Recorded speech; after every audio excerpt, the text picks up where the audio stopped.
Кутмандуу таңыңыздар менен ардактуу радио каармандар, назарыңыздарда биринчи радионун таңкы Кыргызстан маалымат алуу программасы. Студияда Назира Молдокулова, режиссеру Айгүл Маметова, ал эми бизди Facebook баракчасына кесиптешибиз Бегайым Абдыкадырова жайгаштырып жатат. Бүгүн биз сот системасындагы санариптештирүү туурасында сөз кылабыз. Кыргызстанда акыркы жылдары сот тутумун санариптештирүү, сот иштерин жана актларын автоматташтыруу, электрондук сот өндүрүшү сыяктуу бир катар иш аракеттер көрүлүп келет. Эми сот отурумдары милдеттүү түрдө аудио жана видеого жазылат. Президент Садыр Жапаров Кыргыз Республикасынын кылмыш жана жаза процессуалдык кодексине өзгөртүүлөрдү киргизүү жөнүндө мыйзамга кол койду. Бүгүн биз сот тутумун санариптештирүү кандай натыйжаларга алып келет, сотторго болгон ишенимди бекемдейби деген суроого жооп издейбиз.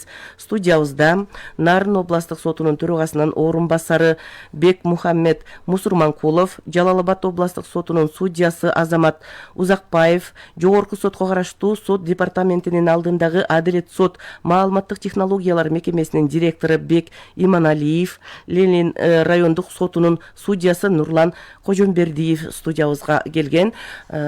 Биздин студиябызга кош келипсиздер. Ардактуу радио каармандар, биздин уктуруубуз адаттагыдай эле түз эфирде жүрүп жатат. Байланыш телефондорубуз 0502 39 21 90 жана 0312 39 21 90. Мындан тышкары биринчи радионун Facebooktагы баракчасына дагы баш багып, ушул соттордогу санариптештирүү системасы туурасында сурооңуздар болсо, анда программага активдүү катышууга чакырып өтөбүз. Алды менен Кыргызстанда сот системасын санариптештирүүнүн жүрүшү жөнүндө маалыматты берсеңиздер дегенибиз, Президент Садыр Жапаров судьялардын 13-чү курултайын жүрүшүндө сот тутуму өз ишинде санариптик технологияларды колдонушу керек экенин дагы эскертип талап кылган болчу. Мына бул багытта кандай иштер аткарылып калды болду экен? Биринчи сөздү кимиңиздер баштап бересиздер? Азамат агайыңыз баштап бересизби? Микрофонду жакыныраак алыңыз. Кутман таңыңыздар менен урматтуу үналгы угармандары, саламатсыздарбы?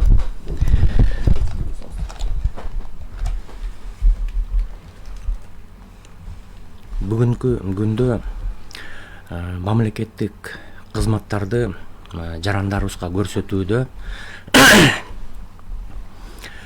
анын көрсөтүү сапатын, ыкчамдыгын жогорулатуу максатында заманбап болгон дүйнө жүзү колдонуп жаткан алдыңкы жетишкен санарип технологияларды колдонуу биздин дагы мамлекеттин артыкчылыктуу багыттарынын бири десек болот.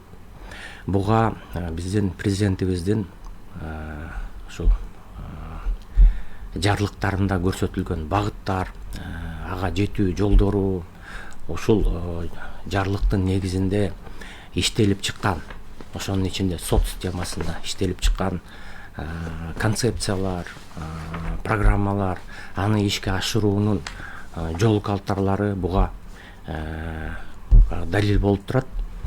Эми айтышыбыз керек, бул бүгүнкү заманбап электрондук технологияларды колдонуу бул жарандарыбызга болгон мамлекеттик кызматтарды көрсөтүүнүн бирден бир алдыңкы жолу. Ушул эле багытта бизде сот системасында дагы бир топ жылдардан бери алгылыктуу иштер ишке ашырылып келатат.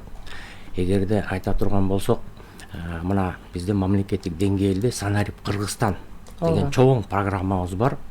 Ал жерде ушул санарип технологияларды мамлекеттик деңгээлде ашыруунун максаттары, багыттары, жолдору так көрсөтүлгөн. Ал эми сот системасында болсо, бизде сот тутумунун максаттуу программасы бар. Ошол программада ар түрдүү багыттар менен кошо эле артыкчылуу багыт катары ушу санарип технологияларды киргизүү жана аны өөрчүтүү баардык бүгүнкү күнгө чейин кабыл алынып иштеп келген, азыр иштеп жаткан максаттуу программабызда түздөн түз каралып, анын укуктук базаларда бүгүнкү күндө өтө тездик менен киргизилип өөрчүтүлүп жатат.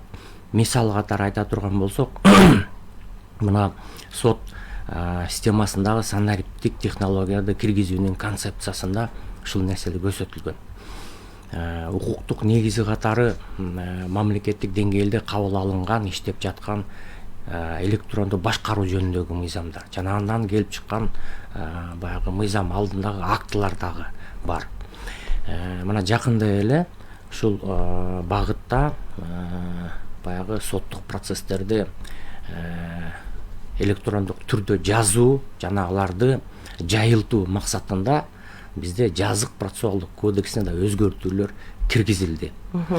Эми кандай технологиялар киргизилди деген суроодо биз айтышыбыз керек, бул сот тутумунун автоматташтырылган системасы, АИС суд деп коебуз.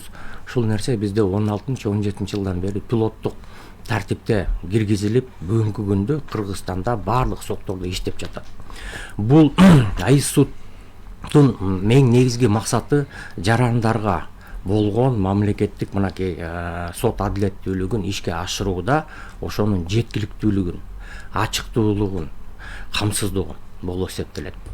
Ал жердеги сотко келип түшчү иштер, ошол эле тараптардын, жактардын доо арыздары ушул системага катталуу менен анын жүрүшү толугу менен автоматташтырылып, ага катышкан тараптар, жактарга сот процессинин жүрүшү тууралуу ачык айкын маалымат берилип, соттук процесс учуруна кабыл алган соттук актылар, андагы протоколдор ушул системада болуу менен жарандарга ага таанышуу жана сот процессинин жүрүшүн көзөмөлдөп туруу мүмкүнчүлүгү берилет.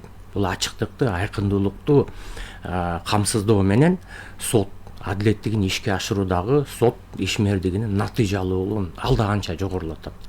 Ал мисал үчүн айта турган болсок, ушул соттук актылар менен таанышуу мүмкүнчүлүгү жалаң эле ишке катышып аткан жактарга тиешелүү болбостон, система ушуну камсыздабастан, андан сырткары жалпы коомчулукка кабыл алынган соттук актыларды жарыялоо атайын бизде порталыбыз бар. Ошол жерден болгон соттук актылар менен каалаган жарандар, субъектилер таанышып, ушул соттун алып барып жаткан иши менен таанышуу мүмкүнчүлүгү бар. Бул өз кезегинде сот системасында кабыл алынып жаткан ар бир категориялар боюнча иштердин соттук практикасын бир багытка алып келүүгө дагы жардам берет.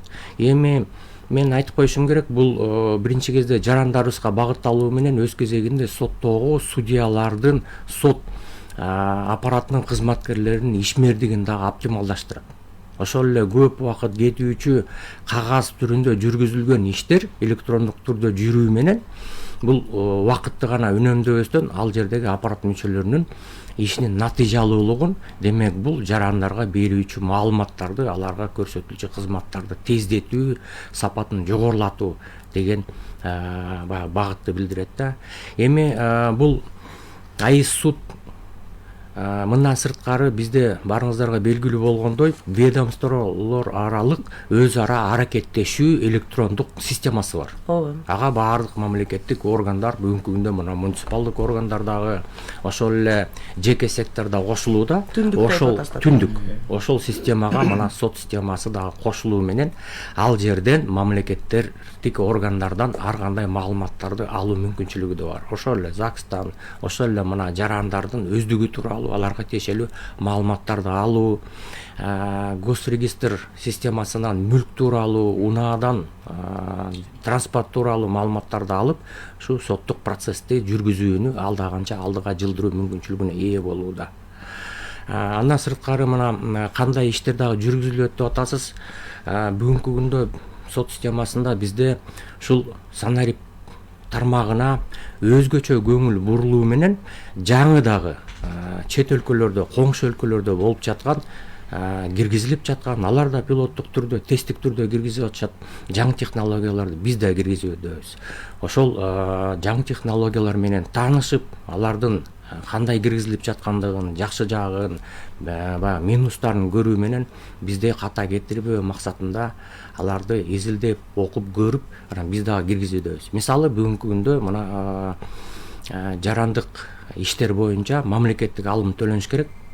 Ошол мамлекеттик алымды жарандарыбыз банкка барып, кезекке туруп, бир топ кагаздарды толтуруу жолу менен кылып келе турган болсо, мына жакын арадан бери муну онлайн түрүндө эле атайын тиркемени жүктөп алып же жүктөбөсө бизде баягы өзүнүн портал бар, ошого кирүү менен өзүнүн уюлдук телефон аркылуу эле төлөө мүмкүнчүлүгү. Бул канчалаган убакытты кандай колдонуп атышат биздин жарандар? Бүгүнкү күндө мен ойлоп атам, мына Бек Кайпыч ал статистиканы дагы бизге айта кетет.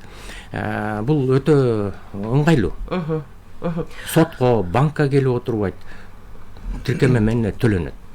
Азыр биз байланышка угарманыбыз чыгып атат. Кулакчынды кийип аласыздарбы? Суроону угулуп, жооп берип, анан маегибизди уланталы. Угуп жатабыз сиздер. Ошо азыр жүргүзгөн 0702 14 53 86 Боржиев Какен деген.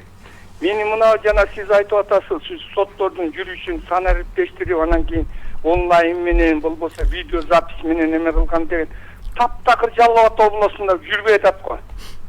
Ошол боюнча өтүнүштө жазып, жогорку сотко чейин өтүнүш жазып, эме кылам, эч бир видео менен сот жүргүзбөйт да. Жана сиз айтып аткан соттун жүрүшүнүн протоколдорунда беришпейт, жашырышат. Бири-бирин эме кылышып, колдоп, бири-бирин коргошот, район, областты коргойт, област болсо районду колдоп, ушинтип эле эл ортодо мына жарандык иш боюнча өтө аябай дегенде жаман болот да. Эми бул жазгы эле сиздерге соттордун жетекчилерине болбосо Садыр Жапаровичка келмес, жалпы буну качан бир ушуну жалаң эме менен соттук жүрүштү видео менен жүргүзөсүздөр. Мен жана телефонума чыгып койсоңуз, менде өтө көп сонун сөздөр бар да. Тышкары калтырдыңыз да, туурабы аксакал телефонуңузду? Телефонуңузду азыр биздин режиссер жасап ала турган болууда. Анда жоопту узатып коесуздарбы? Жалал Абад областынан чалып атат. Качан соттун жүрүшү жанагындай аудио видеого жазылып алынат деген суроону узатпадыбы? Жарандык боюнча. Мен Баштай бересизби? Саламатсыздарбы, урматтуу радио угуучулар. Азыркы радио угуучунун суроосуна жооп катары. Бүгүнкү күндө сот жүрүшү милдеттүү түрдө бул кылмыш иштери боюнча милдеттүү түрдө протоколу ошол мыйзам чегинде аракеттеги мыйзамдарга ылайык видео жана аудио жазуу жаздырылат. Бул милдеттүү түрдө айтылган. Жана протоколу ошол эле аудио жана видео жаздырылган, чагылдырылган материал бул протокол болуп эсептелинет. Ошол угуучубуз айтып атат, жана мүмкүнчүлүк жок, ала албай атабыз депчи. Мыйзамда көрсөтүлгөндөй, эгерде ошол иштин тарабы болуп катышса, кылмыш жаза процессинде, анда ал киши өтүнүштүн негизинде ал нерсени ала алат. Бүгүнкү күндө ошо катышып жаткан ошол судьяга карата өтүнүч менен кайрылса, ошол нерселер берилет. Мындан сырткары ошол эле практиканы азыр мыйзамдарга өзгөртүү толуктоолор даярдалган, каралып жатат. Жарандык жана административдик иштерге дагы ушул эле практика колдонулуусу көрсөтүлгөн. Мына ушул жерден суроону кошумчалай кетсек да, мына президент Садыр Жапаров кол койгон кылмыш жаза процессуалдык кодексине өзгөртүүлөрдү киргизүү жөнүндө мыйзамда соттук текшерүүлөрдү түз эфирде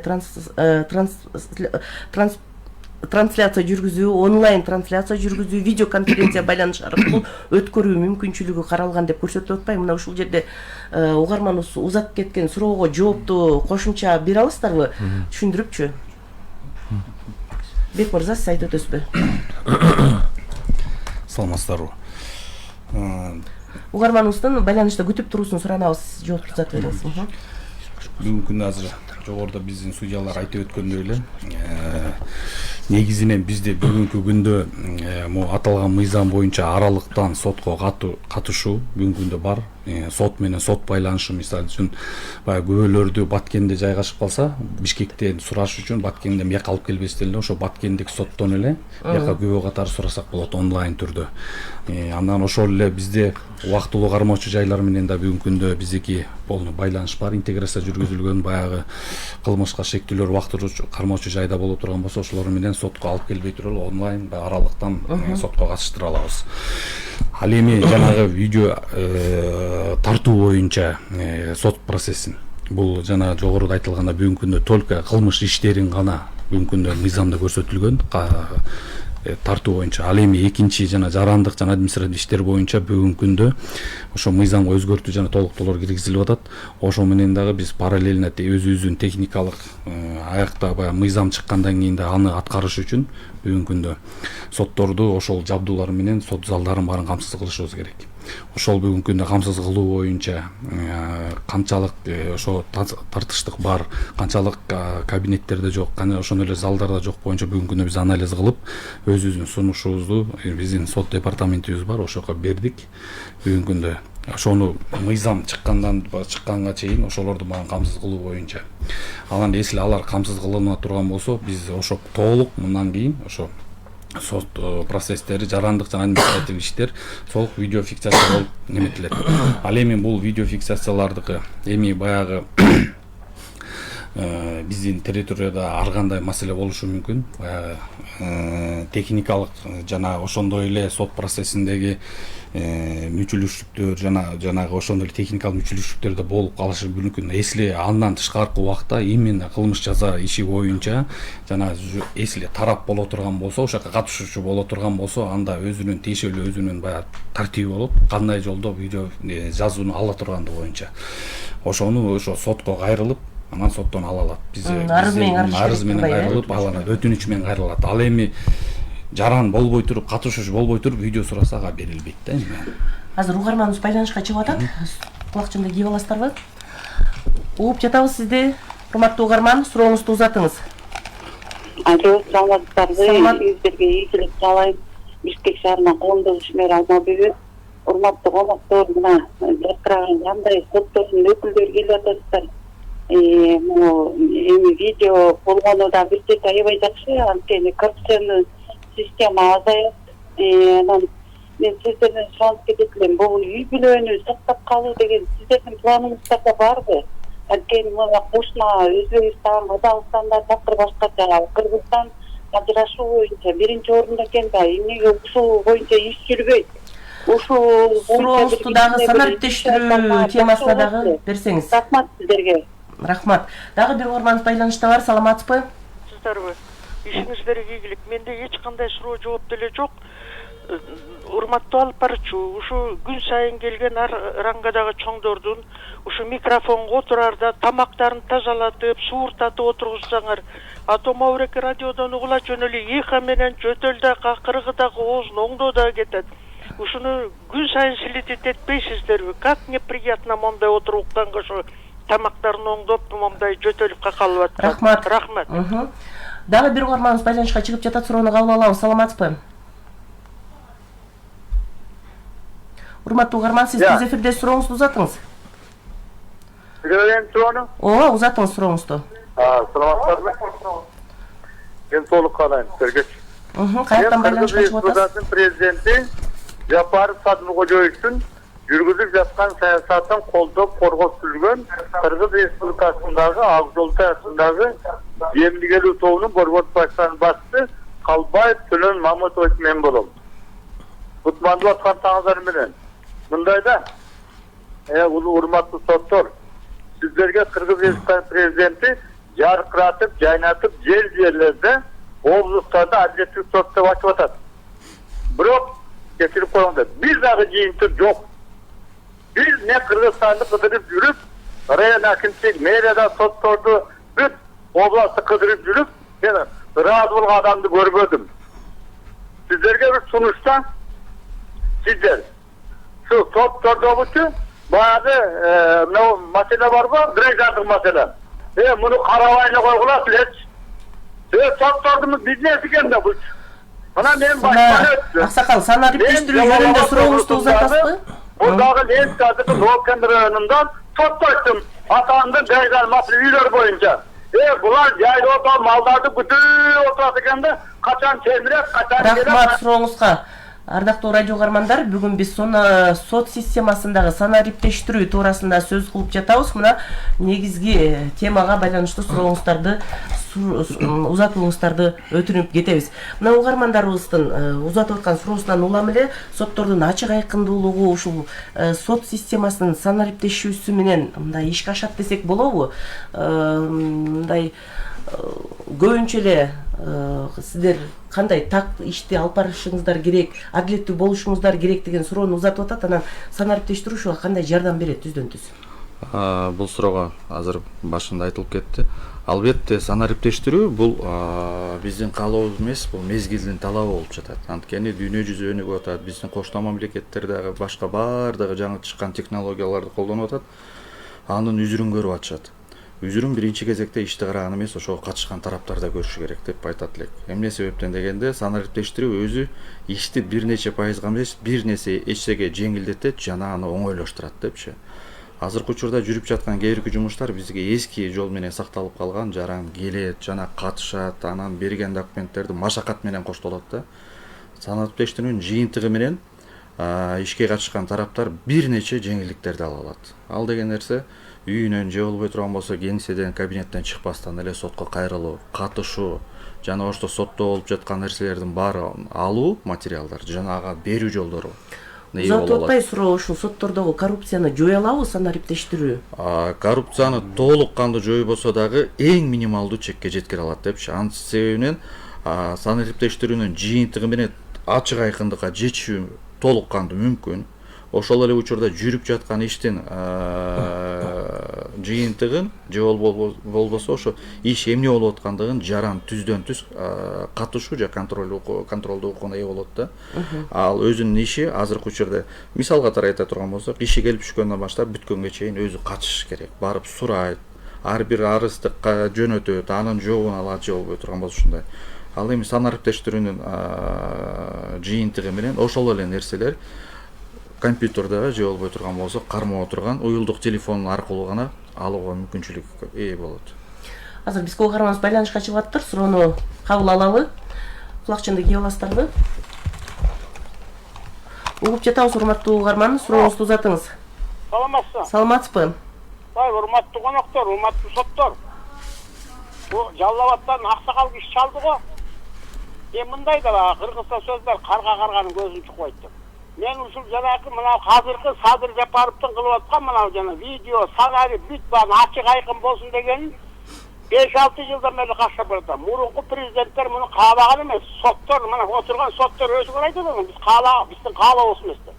Силерге каалагандай чечим чыгарыш үчүн эч кандай жана видеонун кереги жок силерге. Силер өзүңөр буламайлап келгенсиңер, мисалы мына. Яктан ак үйдөн чалып койчу, мону монтип кой, муну мынтип кой деп. Акты да каранды аралаштырып туруп эле соттоп келгенсиңер. Мына эми акыйкат бийлик келип, мына биздин Садыр Нуркожоевич окуй кой деп, элдин көйгөйүн элди аяп, элге жеңилдик болсун ушунун баарын киргизип атат. Эң туура да эми мисалы жанакындай болуп видеого тартылып барып турса, жана соттор, райондук соттор, облустук сот, жогорку сот коргой албайт. Анткени тиги видео материал турат, ким эмне сүйлөдү, кимге сөз берди, кимге сөз берген жок. Билебизби сотторду каалаган киши сүйлөтөт, каалаган отурдук болот, болду эч кандай жерден телефонго да тарттырбайт, турасың ошол жерде жалдырап. Муну көргөнбүз биз процессти. Эң туура кылып атат. Мына соттор, силер ыйманыңар, биринчи силер ыйманыңардын алдында, Кудай алдында силер өзүңөр биринчи тазалангыла. Анан бар элдин тагдырын чечкиле. Рахмат. Канча киши абалда калып атат соттор, билип атат. Рахмат. Азыр биринчи радиодо жаңылыктар, андан соң маегибизге кайтып келебиз. Биз менен бирге болуңуздар.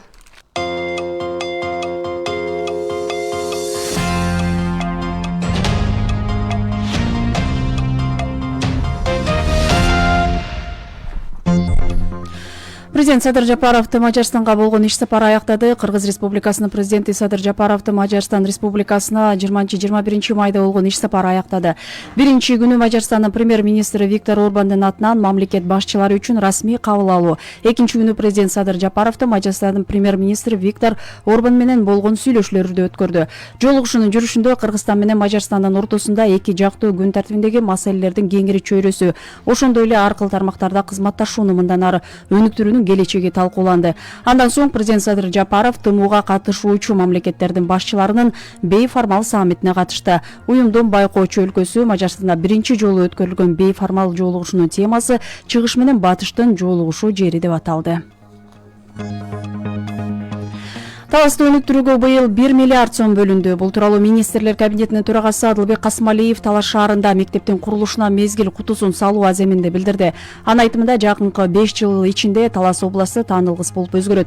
Тарыхта Талас областына мындай жакшы көңүл бурулган эмес. Өлкө башчынын демилгеси менен 3 объекттин курулушуна мезгил кутусу салынат. Өлкөбүздө жылы 1000 чакырым жол салуу планында, анын ичинде Таластын жолдору да камтылган. Буюрса аймактын жолдору дагы оңдолот деп белгиледи ал. Министрлер кабинетинин төрагасы Адылбек Касмалиев жумушчу сапарынын алкагында Талас шаарында борборлук парктын курулушуна капсула салуу аземине катышты. Долбоор республикалык бюджеттин эсебинен ишке ашырылууда ага 100 миллион сомго жакын каражат бөлүнгөн. Анын 74 миллион сомдон ашыгы заманбап парк жабдууларын сатып алууга жумшалат. 2025 жылдын 31 августуна чейин ишти аяктоо пландаштырылган. Жеке ишкерлерге кичи, чакан жана орто ишкерликти ыкчам колдоо долбоорунун алкагында 9 миллиард сом берилди. Каржы министрлигинин маалыматына ылайык пайызсыз кредитти 11500 бизнесмен алды. Ведомстводан эске салышкандай, долбоор 2021 жылы кичи ишкерликти колдоо максатында ишке кирген. Жеке ишкерлер анын алкагында 1 миллион сомдон 3 миллион сомго чейин ала алышат. Программаны Дүйнөлүк банк жана Азия инфраструктуралык инвестициялык банк каржылап жатат. 2028 жылга карата Бишкек шаарынын туруктуу калкынын саны 1 миллион 433 миң 602 адамды түзөт. Мындай маалыматтар коомдук талкууга коюлган. 2026-2028 жылдарга шаарды социалдык экономикалык өнүктүрүү программасынын долбоорунда камтылган.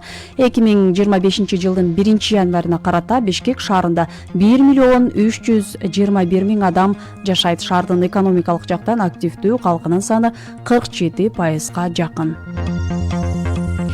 Менин шаарым мобилдик тиркемесине жаңы функция кошулду. Бишкек шаарынын мэриясына маалымдашкандай, жаңы функция аркылуу колдонуучулар туура эмес токтотулуп, эвакуацияланган автоунаалар тууралуу маалыматты реалдуу убакыт режиминде көрө алышат. Эми шаар тургундары өздөрүнүн автоунаасынын кайда экендигин жана эвакуация кызматтары менен байланыштуу маалыматтарды тез арада билишет. Бул шаардык кызматтардын ишин ачык айкын кылууга жана жарандар менен муниципалдык органдар ортосунда өз ара аракеттенүүнү жакшыртууга багытталган.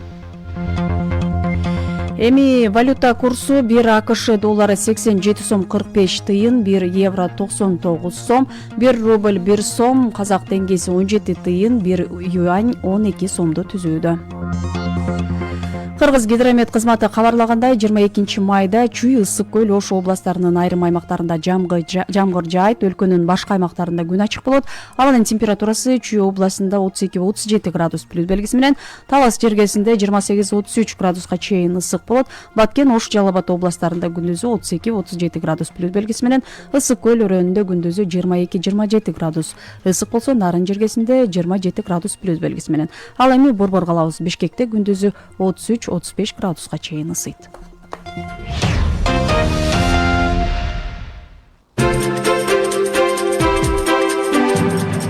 Биринчи радио ыкчам жана так маалымат.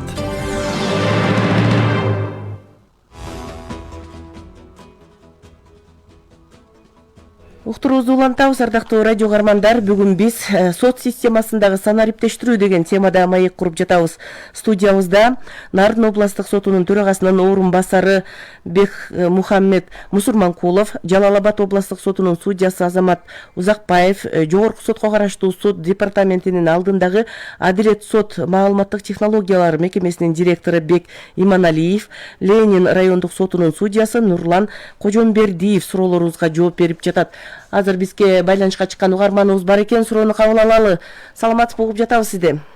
Суроолорду кыскараак бересиздерби? Ооба, анткени убактыбыз дагы кыскараак болуп атат. Жоопту көбүрөөк алалы. Мен боюнча экен деп түшүндүм. Мына бул жакшы реформа болуптур.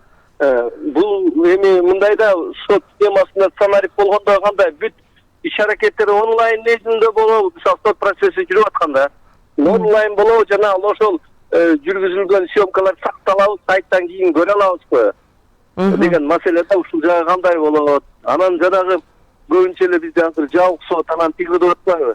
Бул эми соттор өздөрү УПКда жазылган, конечно. Анан өздөрү чечип эле болот болбойт деп. Бирок кээде сот системасында судьялар ушуну көп кармана бербейт да, жабык сотто коет эле бүттү да. Анан ушунун элдер эч кандай маалымат да жок кала берет да. Бул жагы кандай болот? Анан Жакшы сурооңузга. Бийлик да бул өзүнчө да бир бийлик. Ооба. Дагы бир угарманыбыз байланышта бар. Саламатсызбы, угуп жатабыз сизден. Алло. Угуп атабыз. Мен жанагы сиздин сурооңузду ушул мына санарип менен жүргүзсө сот системасындагы иш жок дегенде 70-80%ке оңолот. Анткени жанагы санарип болгондо баардыгы ачыкка чыгат. Соттордун жоопкерчилиги жогору болот. Мен ошону айтайын дедим. Сөзсүз санарип менен өткөрсө жарандыкты асынууна, анан кийин ушу жарандыкты укмуш эл кыйналып эле көчөдө жүрөт да 10-15-20 жолу сотко кайрылып эле. Ana uşuğa siz de alpalıcı bir jakşı özünüzün ideyanızı koşup uşul boyunca jakşı sorulardı bersengizler. Rahmat. Sözsüz gerek video menen ötçö sot. Rahmat. Нурлан мырза, сиз жооп бересизби? Эки суроо негизинен бирдей мүнөздө болду. Рахмат, албетте. Жаңы мыйзамга өзгөрүү кирген бул айкын сот адилеттине карай абдан маанилүү кадам болуп саналат. Азыркы жазык процессуалдык мыйзамда сот жүрүшүндө сот отурумунун протоколу түзүлөт деп көрсөтүлгөн. Андан тышкары видеоконференция связь менен жана АВФ менен дагы сот протоколу түзүлөт деп түзүлгөн, каралган. Мындай учурларда кыскача протокол түзүлөт деп каралган. Демек, эгерде бир кандай бир шарттарга байланыштуу ал техника иштебей калган болгон учурда анда сот отуруму кайра ага карабастан улантыла беришине мүмкүнчүлүк бар болчу азыркы мыйзамда.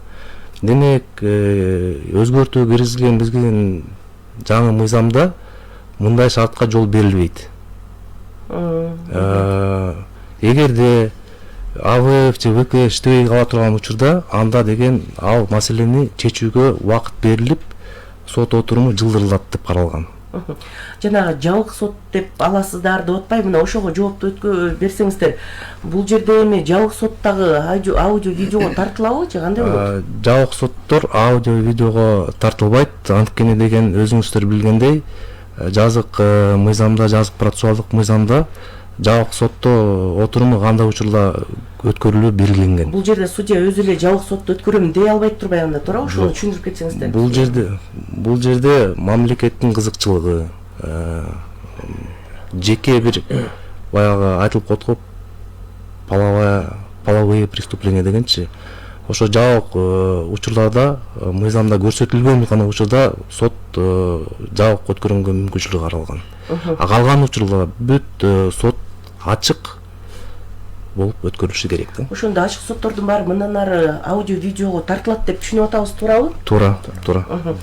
Эми суроо, бүгүнкү күндө сот залдарынын канча пайызы ушул видео, аудио техникалар менен камсыздалган? Мисалы үчүн эле Нурлан мырза, Ленин району боюнча өзүңүз айтсаңыз, андан кийин сиз Бек мырза толуктап бересиз. Маалыматка ылайык, бүгүнкү күндө 73 соттогу 157 сот залы тиешелүү жалбылар менен жабдылган.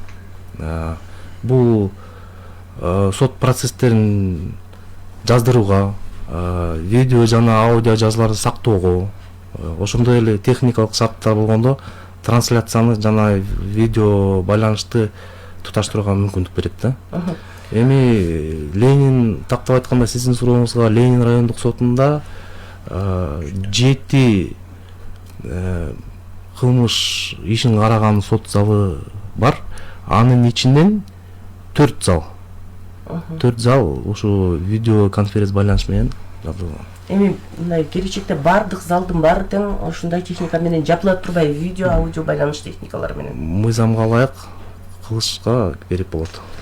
Бек мырза, толуктош үчүн, ушу жарандарга да түшүнүк болуш үчүн негизинен бул эмне үчүн бардык сот залдарын баары видео фиксация жанагындай техника менен камсыз болбогон бирден себеби мыйзамда бир гана кылмыш иштери гана көрсөтүлгөн да, видеого тартуу боюнчачы обязательно, милдеттүү түрдө. Ошондуктан Кыргызстан боюнча бардык соттордо ошо кылмыш ишин каралып турчу гана залдар ошо бүгүнкү күндө ошо жабдык менен камсыз болгон да. Ал эми азыр жаңы мыйзамга өзгөртүү киргизип атат, жанагы жарандык иштер жана административдик иштер дагы милдеттүү түрдө мындан кийин баягы видеого жана ошондой эле элдердин катышуусунда баягы сакталып ошо видеолордун баардыгы ошо видеого тартуу дагы милдеттендирилип атат да. Эми азыр бүгүнкү күндө Кыргызстан боюнча жалпы 200гө чукул общий зал бар. Ошолордун ичинен 157си ошо камсыз болгон да. Булар 5 жыл мурун камсыз болгон. Бүгүнкү күндө биздин ишкананын кызматкерлери тарабынан техникалык колдоо көрсөтүлүп келип атат. Аталган мыйзамдын жана ошондой эле бүгүнкү күндө сот системасын сараптештирүүнүн багытында азыр ошо системалардын баарын анализ жүргүзүлүп, жаңылоо, ошондой эле жарандардын талабына ылайыктуу видеолорду берип, ошондой эле сотторго дагы ишмердүүлүгүнө мүмкүнчүлүк түзүп берүү. Баягы сапаттуу видеолорду, сапаттуу техника менен камсыздоо, что эртеңки күнү сотко дагы жарандардын ортосунда кандайдыр бир маселе болбош үчүн мамлекет тараптан баягы булар условия создавать этип беришибиз керек да. Ошондо канча республика боюнча сот зал бар дедиңиз? Ошонун 200гө чукул. Ошонун 170-inde азыр видео. Ошонун 157-синде видео фиксация бар. Ал бирок азыр иштеп атабы же? Иштетпей койгон деле учурлар болобу? Эми мыйзам менен ар дайым иштеш керек болуп калат. Иштеш керек болуп атат. Бирок бул жерде мындай да. Бунун функциялары бар да. Бүгүнкү күндө мунун функциялары кандай болгон? Буга чейин баягы ВКС деп коебуз, аралыктан сотко катышуу жана күбөлөрдү аралыктан сотко катышуу функциясы, ошондой эле күбөнүн баягы кармалоочу, убактылуу кармоочу жайдагыны алып келбестен ошоктон катышуу болгон. Азыр бүгүнкү күндө бизге дагы кошумча функциялар жанагы президентибиз биздин соттордун съездинде 13-съездинде да бизге бирден бир талаптар коюлган. Ошо жарандарды убара кылбастан жанагы аралыктан арыз берүү, аралыктан төлөө, ошондой эле аралыктан сотко катышуу жагын тездетип ошону ишке киргизгиле деп. Ушул багытта дагы бүгүнкү күндө биздин мыйзамдарда, азыркы мыйзамдарда жазылганда негизинен өзү жаран келип катышыш керек. Ошолордун баардыгын азыр мыйзамдарга да өзгөртүүлөр киргизилип жатат. Ошондой эле жарандардын бүгүнкү күндө баягы жарандарга маалыматты жеткирүү боюнча дагы баягы сотко катышуусун жеткирүү боюнча дагы ошондогу баягы бүгүнкү күндө азыр почта кызматы аркылуу аларга уведомление берип, ошо баланча күнү сизге баланча сотко катышасыз, же күбө катары, же болбосо жооптуу катары, жооп берүүчү киши катары катышыш үчүн бүгүнкү күндө милдеттүү түрдө барып ага жеткирилишкен бумажно. Эми ошол дагы санариптик баягы азыр баардыгыбызда мобилдик телефон бар да эми. Ошону дагы азыр мыйзамга өзгөртүүлөр киргизилип атат. СМС билдирүү дагы ошол маалымат уже жеткирилди болуп эсептелинет депчи. Анан ушунун баардыгы камтылып, мына бүгүн сот процессиндеги эң негизгиси баягы сот иши катталып, анан азыр жарандын көбү сотто болуп аткан процесске жанагы АВФ, ана ВКС деп атпайбы, ошонун фиксациясын неме кылып атышпайбы, видеого тартыш керек депчи.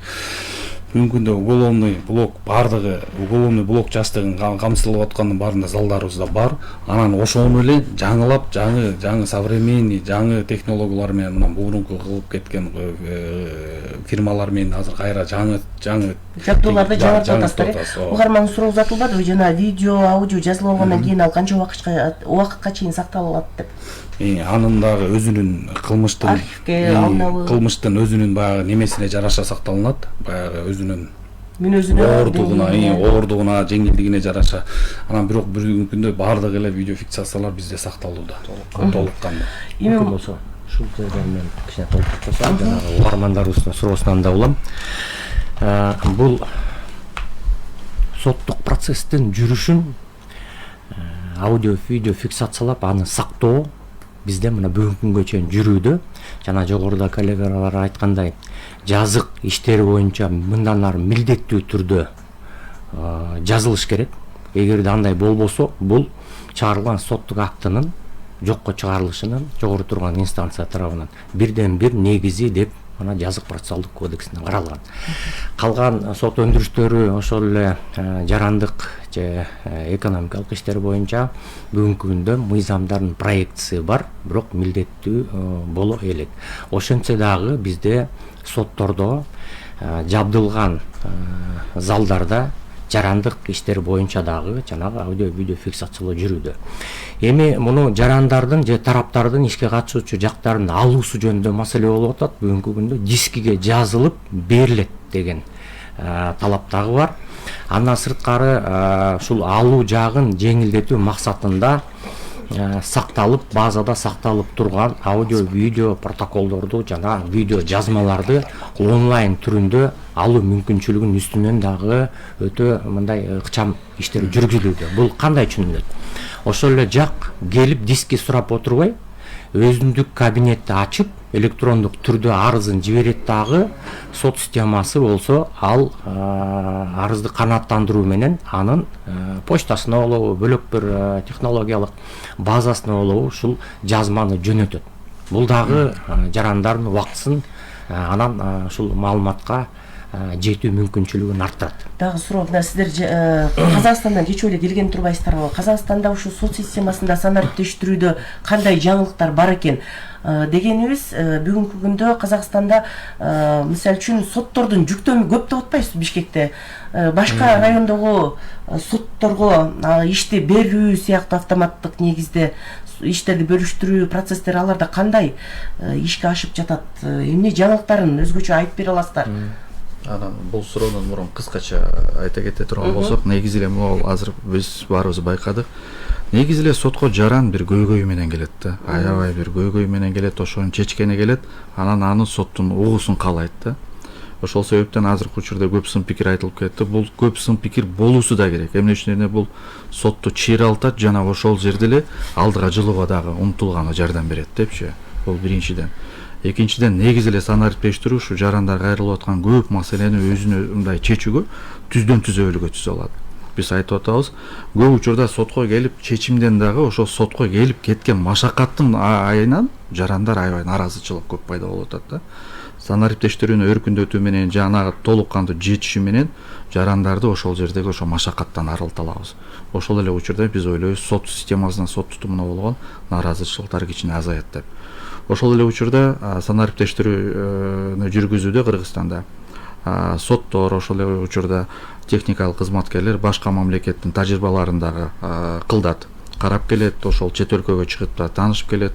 Акыркы эле биздин иш сапарыбыз бул Казакстан Республикасына болуп, ал жерде санариптештирүү жаатында кандай жетишкендиги боюнча толугу менен таанышып келдик. Алар эмне болгон жетишкендиктер? Негизинен эле айтып атабыз, Казакстанда бүгүнкү күндө ошол эле жарандык жана административдик иштер боюнча адамдар сотко келбей калганын байкадык. Өздөрүнүн айтуусу боюнча 95%ке чейинки иштер бүгүнкү күндө сот залында эмес, онлайн түрүндө өткөрүлөт. Эмне үчүн дегенде ал ошол эле учурда адамдарга жеңилдик, үйүндө отуруп алып, бул каражат жагынан да аябай чоң үнөм алып келет. Мамлекетке дагы сот тутумуна жумшалып аткан каражатты жана жаранга дагы келип кеткен ошол эле элементардык жана жол киресине жана башка бир чыгымдардын баарынан арылтып атат. Ошол эле учурда аларда мындан сырткары азыркы учурда кээ бир учурда Кыргызстанда бир эле сотто иш жүктөм аябай көп. Ошол эле учурда башка бир региондогу бир сотто иш жүктөм аз болуп калган. Ошондой адилетсиздик жана теңсиздиктен арылтуу максатында буларда экстерриториалдык жанагы иштерди кароо боюнча дагы жакшы нерселер колго алынган. Арыз жашаган жеринен эмес, башка бир судьялар тарабынан да каралуу мүмкүнчүлүгүнө ээ болот деп көрсөтүп атышат. Ал деген нерсе Бишкектин жараны сотко кайрылса, эгер ал өзү макул болсо ошол нерсеге, анын ишин ошол Жалал Абадтын же Оштун же бир Таластын райондук же шаардык соттун судьясы кароо мүмкүнчүлүгүнө ээ болгон. Судьяларга, сотторго да жоопкерчиликти күчөтөт турбайбы? Албетте. Тажрыйбаны, билимди. Албетте, эмне үчүн дегенде азыркы учурда алыскы райондордо баягы иш жүктөм азыраак боло турган болсо, караган иштердин категориясы да аз болуп калып атат да. Эгерде биз ошол эле Казакстандын жана башка бир мамлекеттердин ушундай жана жетишкендигин өзүбүзгө кабыл алып, аны ишке ашыра турган болсок, бизде деле анда өлкө боюнча каралып жаткан иштердин категориясында ар бир судья ошону жон тереси менен сезип, аны кароо мүмкүнчүлүгүнө ээ болот деп айта алат элек. Мындан сырткары көптөгөн жетишкендиктерин көрдүк. Эми аларды баарын санап берүүгө аябай көп убакыт алынып калат экен. Негизги эле максат санариптештирүүнүн чет өлкөлүк баягы коллегаларыбыз менен сүйлөшкөн учурда келген тарапка максималдык түрдө жанагы жакшы бир шарттарды түзөө болуп эсептелет. Бүгүнкү күндө ушу сот системасында жалпы эле иш кагаздарын электрондук негизде колдонуу канча пайызга чейин өтүп калды деген ойдосуздар? Мисалы үчүн сиздер күнүмдүк ишиңиздерде кагаз колдонуудан четтеп атасыздарбы? Жакшы суроо. Азыркы учурда айта турган болсок, кээ бирки шарттарда негизи эле бул жерде эки өңүттө карашыбыз керек да. Биринчисинде санариптештирүү жаатында технологияларды колдонуу эле жетишсиз деп эсептейбиз, анткени мыйзам менен шайкеш келиш керек. Бизде бүгүнкү учурдагы аракеттеги мыйзамдар көбүн эсе жана кагаз түрүндөгү иш жүгүртүүгө ылайыкташып калган. Ошол себептен азыр ушундай учурда биз ошол мыйзамдардын баарын анализ кылып, жанагы оптималдаштыруу жолу менен ошону кантип санариптештирүү жолуна өткөрүү боюнча дагы бир топ мыйзам долбоорлору даярдалган. Кодекстерге өзгөртүү толуктоолор даярдалган. Эгерде алардын баары толук кандуу кабыл алынып кала турган болсо, биз ойлойбуз, электрондук дело деген бар. Электрондук дело пайда боло турган болсо, анда толук кандуу ошол каралып жаткан ишти электрондук түрдө өткөрүү мүмкүнчүлүгүнө эбиз.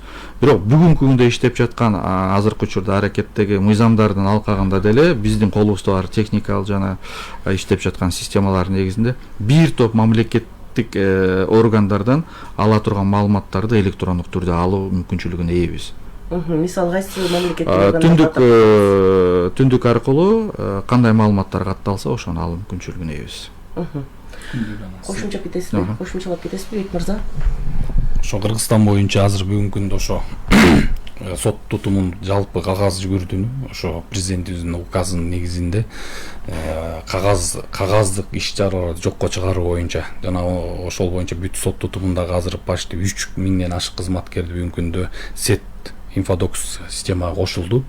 Азыр күндө сот тутумунда сот судьялар жана сот кызматкерлеринин баардыгы өзүлөрүнүн тиешелүү электрондук колтонмалар аркылуу, өзүлөрүнүн сет тутуму аркылуу тиешелүү мамлекеттик органдардан кагазсыз электрондук түрдө маалымат алышуу уже тутум иштеп жатат бүгүнкү күндө баардыгы. Ал эми жанагы тиешелүү мамлекеттик жана АИС система аркылуу сот тутумунда жанагы тиешелүү мамлекеттеги болуп аткан түндүккө туташтырылган баардык автоматикалык система аркылуу бүт баары биздики интеграция жүргүзүлгөн. Интеграцияда баягы анан жанагы жогоруда биздин судьялар белгилеп кеткендей, баягы доказательство базалардын баардыгы бүгүнкү күндө печать менен кол коюлган түрдө келиш керек болуп атат да. Баягычы ошол анан бизге оригинал болуп эсептелинет да. Ошол жагынан мыйзамдарга өзгөртүүлөр киргизүү боюнча дагы азыр Минюс менен биргеликте жогорку сот тарабынан иштер жүргүзүлүп жатат. Тиешелүү ошо алар дагы ишке аша турган болсо мыйзамдарга болот, анда толук түрдө бир 100% болбодо, бир 80% уже документ оборот, кагаз алмашуу толук электрондук түрдө жүргүзүлүп калат. Ал баягы каржылык жактан дагы, убакыттык жактан дагы и сотторго да жарандарга да ыңгайлуу болот. Ошол түндүк системасынан деле азыр иштеп ал жакта маалымат албаган деле соттор, судьялар барбы араңыздарда? Аларга талап кандай болуп атат? Же баары эле ушул түндүк менен иштеп калдыбы? Эми бул жерде система жалпы Кыргызстан боюнча бул иштейт да. Ар бир судто, ар бир судьяда, ар бир 500 кызматкер боло турган болсо судья баарынын компьютеринде бул система бар. Демек, ар бир сотто мүмкүнчүлүк бар муну менен алып кызматка. Ал эми ошол кагазга ишеним болбойбу, ал сот өзү чечет аны. Уруксат болсо. Бул жерде судьялар ушул түндүк аркылуу электрондук санарип документтерди алуу бул судьянын өзүнүн биринчи кезде кызыкчылыгында. Эмнеге дегенде кагаз жүзүндөгү талап менен ала турган документке бир топ убакыт керек. Ал органга жөнөтүлөт. Соттун кеңсесинен чыгып, органга жөнөтүлүп, ал кеңседен катталып, анан өзүнүн процедурасын өтүп келгиче бир топ убакыт кетилет. Ал эми санариптик электрондук түрүндөгү документке белгилүү гана бир мүнөттөр, сааттар, балким бир күнүн ичинде бүтө турган маселе да бул. Эмнеге дегенде ал ар бир органдын өзүнүн маалыматтары ушул жалпы базасында турат дагы түндүк системасы аркылуу байланыштырылган. Мисал катары, ошол эле жарандык иштерди кароодо доо арызды камсыздоо максатында атайын арест салынат мүлккө. Арестке салынуучу мүлктүн бар жок экенин билиш үчүн кагаз жүзүндө талап жөнөтүп отурбай, судья ошол эле түндүк аркылуу суроо менен кайрылып, мүлктүн бар экендигин көрүп, ошонун мыйзамда каралган талаптарына ылайык аныктама, арест салуу жөнүндө аныктаманы чыгарат дагы анан ошол эле органга, мисалы госрегистрге жөнөтүлүп алар бюджетте жарандардан сурабайсыздар, өзүңүздөр эле аракет менен. Мыйзамда каралган тарабы бар. Ошол эле доогер деген мага мына мен дуарыс менен кайрылып атам. Доону камсыздоо максатында арест алып бериңиз деген өтүнүч болот. Ал процессуалдык тарапта. Кагаз жүзүндө түшөт. Бара мына биз айтып атпайлыбы? Соттун жүрүшү дуарыстардын түшүнөн баштаган соттун жүрүшүндө келтирилген баягы өтүнүчтөрдүн бардыгы онлайн түрүндө. Онлайн өзү да аралыкта туруп алып процесске катышып, анан мага мына арест алып бериңиз деген учурда биз ошол эле түндүк аркылуу маалыматтарды алуу менен муну ыкчамдатабыз да. Бул судьянын кызыкчылыгы эмнеде? Ишти өз убагында, мөөнөтүндө кароо жана так ошол мыйзамдардын талаптарын аткаруу. Ошондуктан судьялар буну колдонууга өздөрү биринчи кезде кызыктар. А бул өз кезегинде мына тараптардын, сотко кайрылган жактардын кызыкчылыгын камсыздайт. Ооба, эми кошумчаңыз бар. Кошумчам киши бар да, бул жак айтып атканда бул жарандык иштер боюнча айтылып аткан маселе болуп атат да.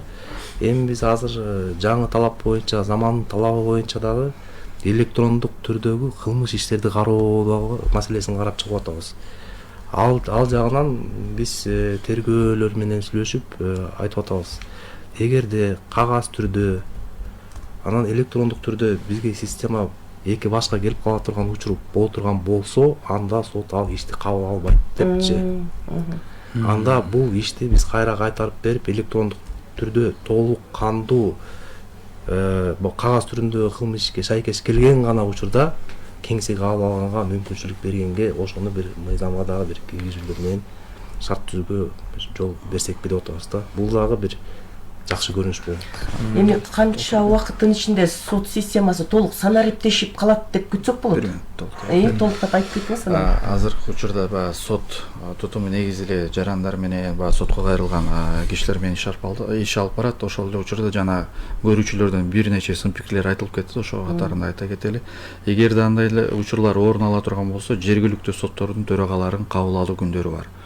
Ошол учурда ошол төрагаларга кайрылса болот. Жана ошол эле жогору турган соттун төрагаларына кайрылып, ошол маселелерди кеңири чагылдырып айтып бере турган болсо, биз ойлойбуз, албетте андай нерселер жоопсуз калбайт. Кайрылууну дагы санариптештирип электрондук негизде милдет ошол обязательно, конечно, биз айтып атканыбыз ошол кээ бир учурларда биз айтабыз да, жана 5 кол тең эмес дегендей ар кандай судьялар болушу мүмкүн. Ошол жана көрүүчү угуучулардын айткан сын пикирине жараша ошону дагы айтып коюу абзел болуп атат. Андай учурлар орун алса, түздөн түз ошо жергиликтүү соттун төрагаларына кайрылсын. Же болбой турган болсо, жогору турган. Эми бир ооз мына программабызда жыйынтыктап калды. Бир ооз сөз менен айтканда, сот системасы качан, кайсы мезгилде толук мындай санариптешип калат деп күтсөк болот? 1 жыл убакыт керекпи же быйылкы жылдын ичинен элеби? Бул техникалык мүмкүнчүлүгү эле болсо болдубу? Жок. Айыктайбы. Бул жерден санариптештирүү бул жалпы комплекс караш керек. Жана үзгүлтүксүз дайыма жаңыртылып, себеп дегенде талап дүйнө алдыга өсүп атат. Ошондой эле бир жерде дагы конечно кемчиликтер да бар, бизге дагы көмөк көрсөтүш, биздин дагы мисалы үчүн биз бүгүнкү күндө өзүбүздүн сунуштарыбызды да берип атабыз. Биз деле ошол эле штаттык маселе, ошол айлык маселе, ошону санариптен ишке ашыруу программисттердин. Рахмат. Урматтуу радио көрөрмандар, ушуну менен биздин маегибиз соңуна чыгууда. Бүгүн биз сот системасындагы санариптештирүү деген темада маек курдук. Студиябызда Нарын областык сотунун төрагасынын орун басары Бек Мухаммед Мусурманкулов, Жалал-Абад областык сотунун судьясы Азамат Узакбаев, жогорку сотко караштуу сот департаментинин алдындагы Адилет сот маалыматтык технологиялар мекемесинин директору Бек Иманалиев, Ленин райондук сотунун судьясы Нурлан Кожомбердиев суроолорубузга жооп берди. Ушул эле программаны эми сиздер Биринчи радионун Фейсбуктагы баракчасынан кайталап угуп көрүп алсаңыздар болот. Биринчи менен бирге болуңуздар.